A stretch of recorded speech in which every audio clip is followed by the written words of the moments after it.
selfish ghost.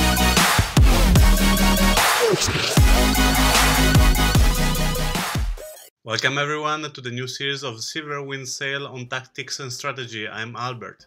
In this video we will speak about goals. The first thought we have to ask ourselves is why we go to race. Many will say, oh, I want to win everything, but they don't recognize that their goals are unreachable or much simpler. Getting in the top 10, beat a specific competitor, or see where we needed to improve for our next championship, or just having fun with friends are excellent goals. But these are long-term goals, and they can easily be divided in smaller ones, like winning a fly or having a good start. Now that we understand what is our goals, we begin to think about which factors affect the tactics and the race strategy. The first factor is the number of races. As we can imagine, the tactic of a championship has to be more consistent and more calm. While in a straight regatta, the taking risk, being aggressive and have some intuition is far more important. The second factor is the number of discards. The presence of a discard in a championship will allow you to take some risk, especially in the early races, because it helps you erasing some negative results.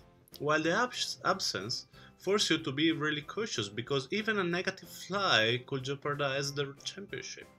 The third factor is the number of regatta we already finished. Results may change goal and tactic. For example, in the last race of a championship, we have only to focus on a beat a competitor, while in the first race, just staying in the top 10 will be a fairly ambitious goal. So while in the last race, maybe we needed to take some risk, in the first it's always good to be cautious. The fourth factor is the number and the type of the boats, and also the skill of the competitor. Think about it. Different boat, different tactic.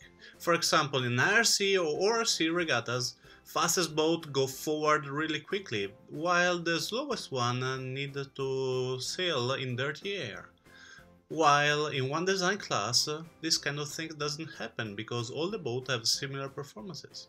Then, when we don't have so many competitors, small mistake doesn't change a lot, while in a bigger fleet, a small mistake can change a 10 position, and this can jeopardize a championship. Even the start is affected by the number of the boats, because with few boats it's easier to make a clean start, while finding a good position in a bigger fleet sometimes is really hard. The skill level is important because in case of a fleet that have all the same skill, just having good result can help you to win the championship. While when the one or two sailors are skillful and the other are not, you need to beat them to win the championship. The fifth factor is the kind of race we are going to do. I will speak only about inshore race, because offshore race are a mess. And if there is a short race, the start is really important, while in a longer race, maybe even with more lap, tack and tactic in upwind have a greater relevance.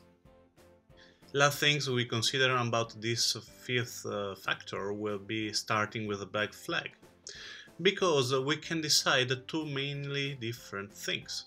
For example, with black flag, in the middle of the starting line, all the crew will stay lower, and there we can fight more to find a faster and better position in the start.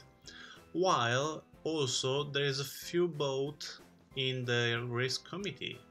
So even starting near the race committee will be also a good decision, because there will be less boat and will be less traffic, so will be also easier to start over there.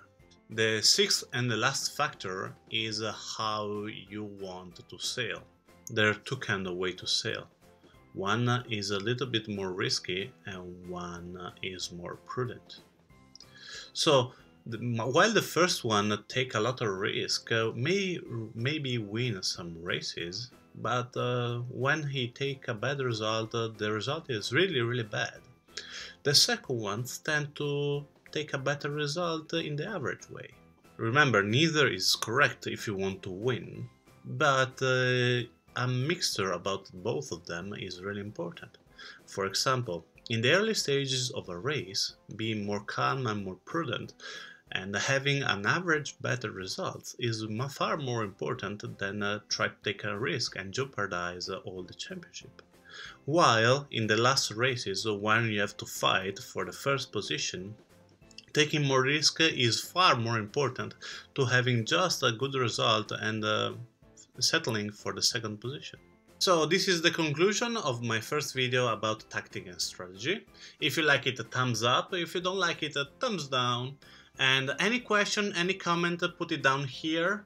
And if you want to subscribe, here. And for the previous video, here. So everything you need is here. And I hope to see you next Thursday. And see you.